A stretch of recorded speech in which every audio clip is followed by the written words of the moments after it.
Vigili del fuoco in azione questa mattina per la messa in sicurezza delle abitazioni colpite nel tardo pomeriggio di ieri da una tromba d'aria in località Santo Stefano di Melara. Diversi i tetti scoperchiati dalla furia del vento su cui i pompieri hanno sistemato coperture provvisorie.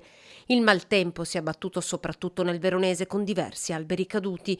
Uno, un pino marittimo, è caduto su un serbatoio GPL di un'abitazione privata a Cerea in provincia di Verona. L'urto ha provocato la rottura del gruppo valvolare del serbatoio facendo fuoriuscire una copiosa quantità di gas. Due le squadre dei vigili del fuoco che hanno operato. Pompieri che nella serata di ieri hanno anche tratto in salvo un 37enne caduto nell'Adige all'altezza del Ponte di Pietra.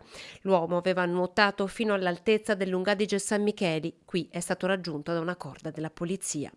Il centro funzionale decentrato della Protezione Civile della Regione del Veneto intanto ha emesso un nuovo avviso di allerta gialla fino a venerdì.